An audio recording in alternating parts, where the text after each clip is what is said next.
Today's video is sponsored by Tokyotreat and Sakuraco. With Sakuraco, you'll receive 20 traditional and artisan Japanese delights, including Japanese teas and one wonderfully crafted example of tableware with your box every month. As for Tokyotreat, you'll get to try up to 20 of the latest, most exclusive and seasonal flavored Japanese snacks that are only available for a very limited time, so we get to share the hype as well. You can actually get $5 off your first Sakuraco or Tokyotreat box by using the code MASAKOX at checkout, or by using the links in the description. I hope you're going to enjoy what I'm about to show you, and take it away, other me! Tea time in Yokohama. This month's theme for Sakuraco. That's the box we're going to be starting off today. Tokyotreat, that's going to be coming next. Sup some time and some tea in Yokohama itself, a place where Hasagi and I and Philly, we visited when we were in Japan. I can leave a link to up top our holiday vlog, which actually encompasses us walking around about 30 miles around Yokohama. We went to Chinatown and back, and then we went around where the Anpan factory was.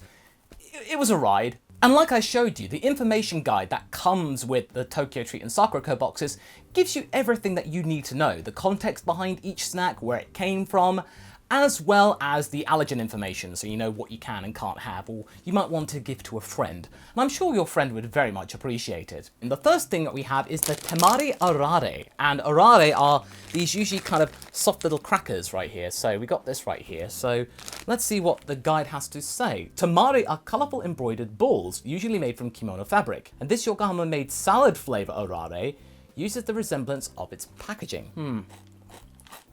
It's more of a cracker, but definitely reminds me of croutons. That's quite Moorish, I would say. I would definitely chuck this in a salad to kind of back up the flavour. And of course, it wouldn't be a snack tasting thing with me forgetting my spoon again, but this is Kyoho grape jelly. If you know my time from Dragon Ball Z Abridged, I do not like a grape, but I don't actually mind grape, to be honest. And in the box, you do get the jelly itself, plus the fact there are 2 grapes, I think white grapes, inside of it. So when I do get around to having this for pudding, you know, you can have a little bit of fruit in there, so it's not all just about sugar, but usually in Japanese snacks, the sugar's relatively on the low side. So now this time we've got olive arare. So this is going to be like an Italian salad, so this is going to intrigue me, and it comes in a little cone shape, and oh, that, you can smell the olive in this. It's a shame you get only one and not a bag, because that looks really, really well. If you put that with some tomatoes and a nice salad, that could really complement it. That's really nice, really Moorish. Okay, this next one, peanut macarons. Not quite the macarons that you're familiar with French patisseries, but this is macarons, so it's spelled differently. So instead of almonds, it's peanuts. So if you have amaretti biscuits, this is just that, but in peanut variety. Yeah, it does smell like peanut. These are dangerous. These are dangerously really good. Right amount of sweetness, so you don't feel like you're rotting your teeth. It's a shame I've actually had my coffee for the day. This would actually work really well with it. But then, of course, we go for some dorayaki, this time bikkuri. We're basically mixing red bean paste with margarine. What? Okay, it's beefy. I'll give it that. That's a proper thick boy. So, okay, I guess I'm gonna break this in half for you. I don't really smell the margarine, but I'm going to save some for Philly later, because she does like some red bean paste, so I'm going to be nice, I'm going to share. The red bean paste is there definitely, but the margarine does make an appearance with the fact that it's quite smooth. That's quite a surprise.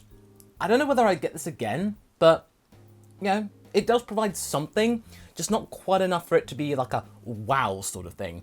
But it does make your eyebrow raise up a little bit, like, margarine, red bean paste, what? Next up, we have this really, really beautiful looking packaging, and it's Kamakura cream wafer. The city of Kamakura, just south of Yokohama, once served as Japan's capital. It's famous for its Buddhist temples lined with blooming hydrangea flowers in the summer, which served as an inspiration for this cream-filled wafer. And by the way, I meant to say that in this particular Sakuraco box, it's actually designed with the Kanagawa government, and it's this beautiful, unique design which is special for this month's version of the Yokohama-themed box. So it looks different to your typical Sakuraco box. So this, to me, looks like any typical wafer. There's like a Kit Kat without the chocolate on it, but I mean, it's your typical standard cream wafer, but it's got a nice snap to it. Sometimes wafer, when you mix it with like a soft filling, tends to get a little bit soft, but this has got a good crunch and it's kept its integrity. Very nice. Now this next one, when I looked at the actual title for it, confused me. Seagull Almond. And in this, you actually get 2. And It says on here, I don't know whether you can see it, fancy nuts. Well, I do fancy some nuts, actually. So this comes from Yokohama. Seagulls are a popular symbol of Yokohama's famous harbour. Basically almonds, but with like a sugary coating. It's quite powdery. But it does dissolve on the tongue very quickly. That's just the right amount of creaminess. So it's got a solid enough outer coating, but it's not going to be something that's going to get in your teeth, certainly. Now this next one is actually a souvenir that you can get in Yokohama, and these are Roman sketch biscuits. I don't know whether you can tell, but these actually have different sketches on the biscuit. So before you eat it, you get a nice little drawing. And there is some history to it. 19 different designs of famous Yokohama landmarks are printed on 2 crispy biscuits that sandwich mild, sweet vanilla cream. And it's a popular souvenir. It is basically a custard cream, only instead of like a textured top to it, it's strawn, but it's really, really cute. But you might want to eat it first. So you get that thing like, ah, and then that's more like a soft serve ice cream rather than like your typical cream for a biscuit. So it's kind of odd that you get ice cream custard creams. So custard ice cream biscuits, but Now before I dig into this next one, I've got to admire the packaging for this. It's so cute. It reminds me of like Dutch culture, like a stroopwafel or something, but it's an absolute darling. Already, that's quite moist. Oh, that's a really strong orange flavour. I'm excited. Oh, yes. That is such a good orange cake. Like, it's just the right amount of moistness so it's not dry and gets claggy in your mouth, but you don't feel like your hands are getting sticky. So this is perfect. Next up, we have Yokohama Chocolate Crunchy. Now, we've had this quite a few times before in previous snack boxes, but this one differs is that it's sweet milk and white chocolate and then mixed with savoury puffs to create a perfect balance with a crispy texture. This is going to be something that a salty sweet thing, because that's quite dark chocolate. And it's quite powdery as well. I'm not really getting white chocolate. This feels like a chocolate truffle. It doesn't help, though, that it's really, really hot while I'm recording. And it does make things a little bit sticky. But, yeah, that feels like more like a truffle. It feels very indulgent. Next, we have chocolate bread. This fluffy and moist chocolate bread is packed with rich chocolate flavour and perfect to share over a Yokohama-style breakfast cup of tea. After all this time in transit, it's so soft. It's so soft. And this looks like tiger. This is like tiger stripes, and oh, that's a nice break. That is a nice break. Nice and fluffy. The chocolateness of this flavour is very subtle, so you can smell it strongly, but it doesn't overwhelm you in the bite. The bread is so soft. I can't believe how good it is. You of course get some jelly, this time pear flavour, and I would eat this right now. I would go and actually go and get a spoon because the pear does intrigue me. But the Hamanashi variety, I think this was probably going to go everywhere, and I don't think it's going to be particularly nice in really hot weather. So I'm going to probably stick this in the fridge, and I'll definitely have it later. But one thing that you can enjoy right now is this Sakura side plate, because in every Sakuraco box you get a nice little handy dandy piece of tableware.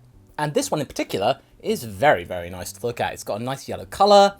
It's ceramic, so it's actually got a nice heft to it. This one is a cherry blossom design, dancing the warm spring breeze on this little side plate. Perfect to add some colour to your afternoon tea. I'm building up a really nice collection because I've got like a cherry blossom variety of side plate. And this time, I've got a nice little accompaniment to it. Very nice. Very, very cute. And of course, we've been talking about tea quite a lot, and to build my collection is fragrant hochija. And the hochija is roasted at a lower temperature and for a longer time than usual to preserve the green tea's original flavour. So this is like a much more strong type of tea, and it's brewed slightly slower, and you can have it hot or cold, so it does give you instructions on the back. And of course, if you want to know any more information about all of these snacks, again, you can check the handy dandy guide. It provides you all the context and all the information that you could possibly have and need. So right. On to Tokyotreat now, the Summer Matsuri Festival. And that really excites me because there's a lot of interesting flavours that I've seen in the preview for this book that you do get, as well as with the Sakuraco one, which provides you all the information that you need to fully understand the time of Matsuri in the summer. And we start off in things in particular with this, some noodles, with a strong dashi sauce is made of a blend with bonito, kelp and shiitake mushrooms.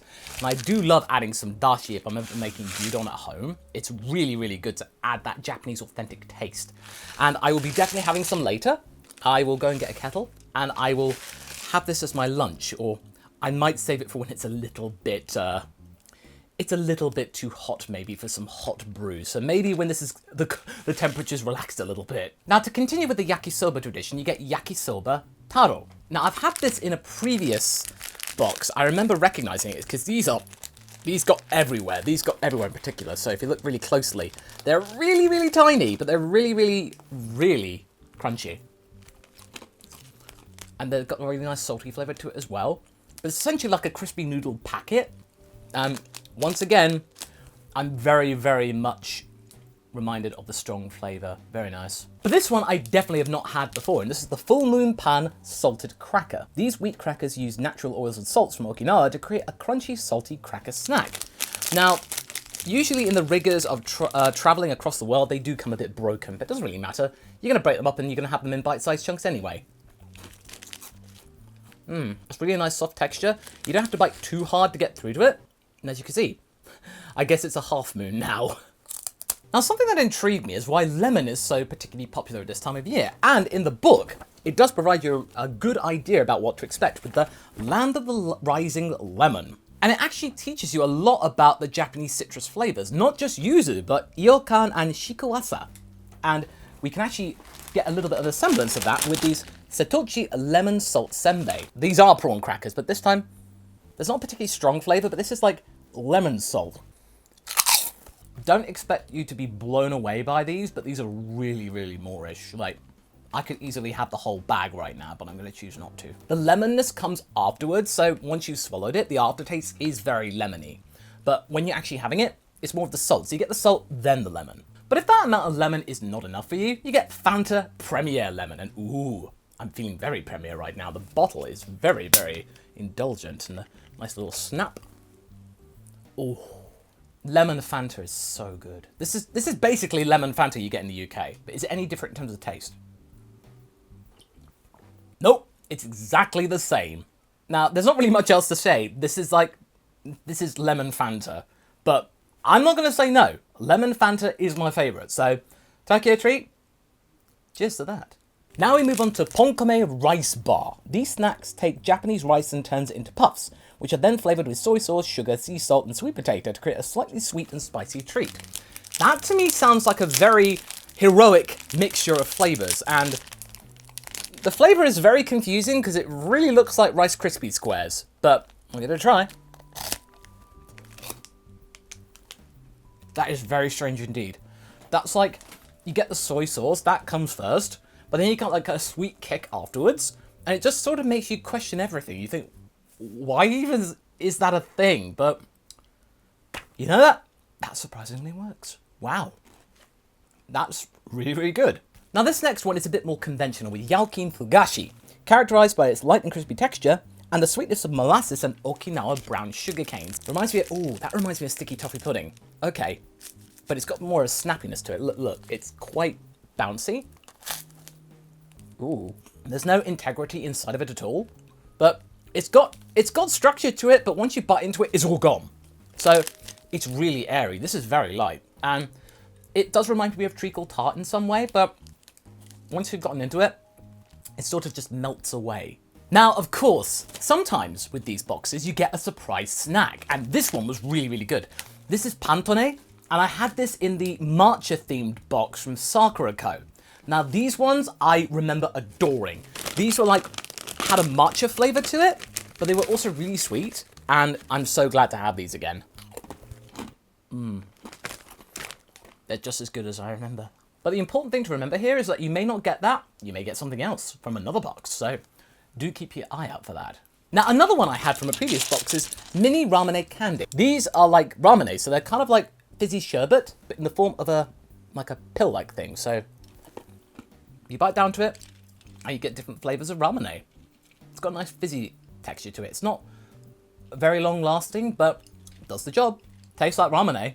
Now, this is sherbet pedal cider, so this is kind of going on the fizzy train, and I would actually have some, but this is going to get powdered sugar everywhere. But essentially what this is, it's like a dib-dab or a sherbet lemon. So it is the ramune flavor, or like cider flavor. Cider is not the same in Japan. It's more like a lemonade than an actual cider. But essentially it's like you open the bag, there's a little lollipop inside, you dip it in the sherbet, and then you lick it or put it in your mouth. So you get a nice little extra fizzy sensation to it. So I'll try that later. Or actually, I'll give it to Philly. Philly really loves these. But then we continue with the ramune even more with bubble soda ramune candy. And these come in 3s. Feel the bubbles and enjoy the taste like you're drinking ramune. Almost looks like a Smartie, like an American Smartie, not the chocolate Smarties, which are better. But yeah, it is fizzy. Oh wow, there's a lot of fizz. Wow, it's like Pop Rocks almost. Yeah, that's very, very chalky, but not in a bad way. It's making my voice change for some reason. But either way, not too bad, not too bad. If you can't get a bottle of ramune, this will do. Now, it wouldn't be a Tokyotreat box without some Kit Kats. Cookies and cream this time. I don't really need to explain this too much, but you usually get like 9 to 11 of these per box, and these usually do the job really nicely. And I want to see if these look like typical cookies and cream. Yes, they do indeed. They got the flecks and the white chocolate, and let's go. Ooh. That creaminess is a lot more rich than you think. Usually with the cream in cookies and cream is quite mute, but this one, that is really strong. That's a really strong one, but the cookies do take a back seat. It's more of the cream, so it's like cream and cookies instead of cookies and cream, but I'm not going to say no to that. And again, another ubiquitous Japanese snack is Pocky, this time salty vanilla. And I've not actually heard of this flavor before, but it does look a very premier version of Pocky. So you get like maybe about 7 or 8 per pack, and these are thick boys, so these definitely are the posh ones. Ow. Oh. That's like a salty pretzel stick, but the vanilla-ness too. I've not actually come across this before, salty vanilla, but I'm liking this. I'm liking this a lot. Salted caramel came about like a decade ago. This is actually really underrated. Surprisingly good. It really lifts up vanilla. Sometimes vanilla can be very bland, but this actually addresses that, provides some character. Now we get Chocolate Soft Marshmallow Candy, and this is for the ice cream loving festival goer. So essentially, it's an ice cream shaped marshmallow treat. So if you want to go to a festival, but you don't necessarily want to get like, you know, wet and melted ice cream on you, this is like the next best thing. And it does smell like ice cream, like with little sprinkles on top. That's very cute. And ooh, even better, it's got that chocolate in the inside. Oh, this is like a proper cornetto. Oh, well done. I bet if you actually looked at this from a distance, you probably couldn't tell this was an actual thing. The only difference being, you're not going to get melted ice cream on your fingers. This is pretty much very solid, because this does come in a proper cone, like a wafer cone. So, yeah, I would actually say this is a really good substitute. And now, to finish things all off, some apple pie. This time is Kobo apple pie. Not quite a Ringo Ame, but we think this makes a good alternative for festive apples. So it does provide you some ideas about what Ringo Ame is, but again, it's like a strudel. So it's very, very nice. Does it pull easily? Yes, it does. Very, very nice. Let's try some, because we're actually growing some apple trees in the garden, so I'm actually really quite keen. The apple sauce and the appleness inside of it, it's very, very strong. It's very, very mellow as well. It's like a strong initial hit, but it sort of mellows out very quickly. The pastry, again, it's just so soft. I can't believe how they do this. But once again, it's absolutely marvelous. And all I've got to say now is thank you for watching this video. And I hope this has really inspired you to try these boxes for yourself. And you can use that by the link in my description to get $5 off before June 30th. And once again, thank you so much to Tokyotreat and Sakuraco for supporting this video and allowing me to try these very, very good treats and marveling in the eyes of Japanese bread. But anyway, I hope you enjoyed this video, folks, and I shall see you in the next one. Catch you later!